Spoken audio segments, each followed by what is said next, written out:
Hello, my name is Dr. Jayfus President and CEO of Juxtopia. My name is Alan Herbert, Vice President of Jaka Consulting Group. The world is changing rapidly, and technology is a catalyst for this change. I'm the director of the Google Lunar X Prize German team that's venturing to launch and land a robot on the moon by or before 2012. This challenge for the German team is very significant because we, the German team, represent the only underserved and disadvantaged team in the entire world. We need your help to inspire students in the science, technology, engineering, and math to journey with us to make this journey real and to also achieve this challenge. Doug, stand up here. This is Doug Hurley. Doug was a pilot on the crew, like me. Julie is one of the mission specialists from the crew. She represents the Canadian Space Agency. I'll let her tell you a little bit, but she is a magic person in that we have a number of arms, you know, like these. Well, we call them robotic arms, and we have a robotic arm on the shuttle. We have a robotic arm on the space station. We have a robotic arm that's on the back of the Japanese module that's called Kibo, and I think Julie had a chance to fly all three while she was there, so maybe she'll answer some questions for you. My name's Henry Arias, and I'm in 8th grade.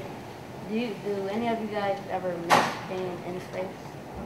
Well, we were in space. Dave flew 4 times, including a 5.5-month on board the Mir Russian space station, which no longer exists.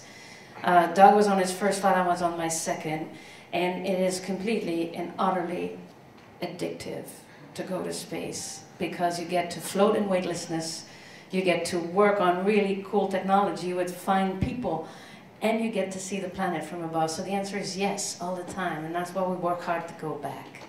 My name is Nikita Howell, and I'm in 7th grade. What or who inspired you to become an astronaut?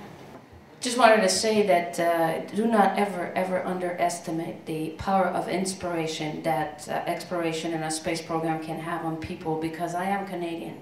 I grew up in Montreal, Canada, and when I was a kid, I spoke nothing but French, which is my mother tongue. And I was sitting in a gymnasium in my primary school, and I was watching the Apollo astronauts land on the moon. And from that day, even though I had the wrong nationality, the wrong language, the wrong almost everything, I thought that was the coolest thing in the world, and this is what I wanted to do. Thank you, guys.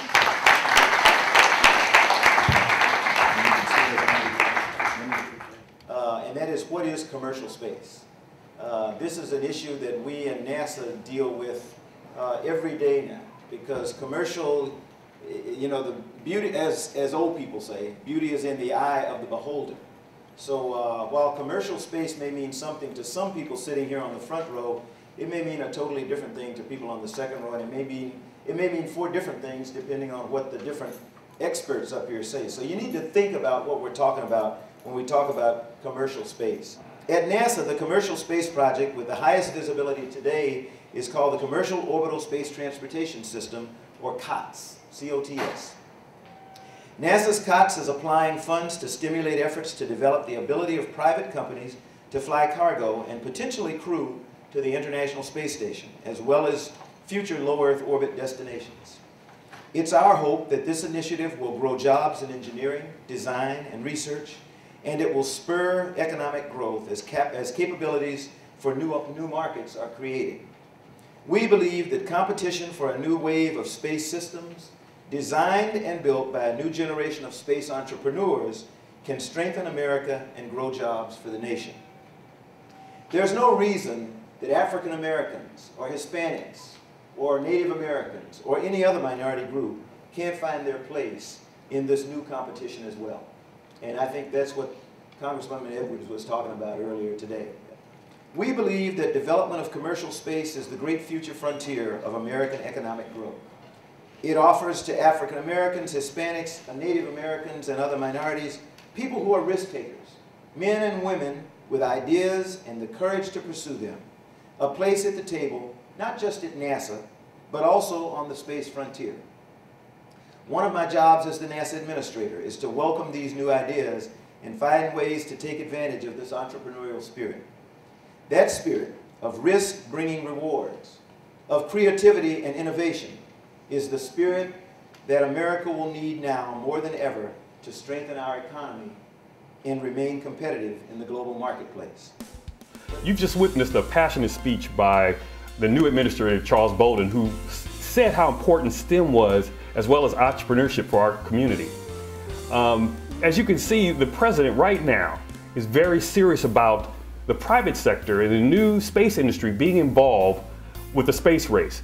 Countries like Russia, China, India, Japan, and even Nigeria are looking to put people into the moon. It's gotten more crowded and more competitive. And even as policy changes, things change, the White House has committed $6 billion over 5 years to encourage the private sector to get involved in this new space ventures. And that means opportunities for small and medium-sized businesses, universities to do research. There are all kinds of opportunities. And as you know, in our community, we're usually last to participate. We have an opportunity right now to be involved in something, an industry that's just emerging, and also an opportunity to inspire young people to do something, such as the Google Lunar X Prize, that has a $30 million prize at the end of it.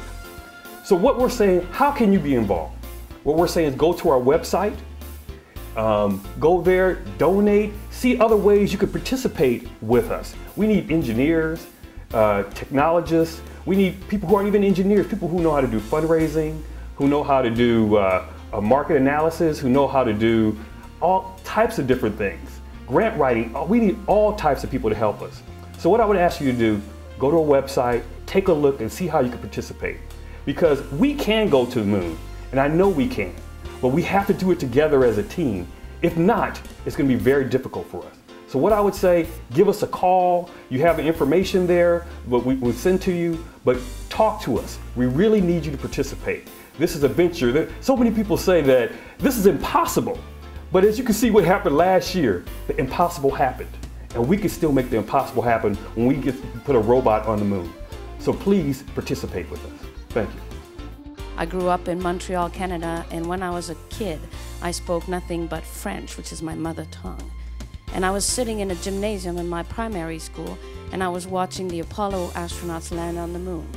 And from that day, even though I had the wrong nationality, the wrong language, the wrong almost everything, I thought that was the coolest thing in the world, and this is what I wanted to do.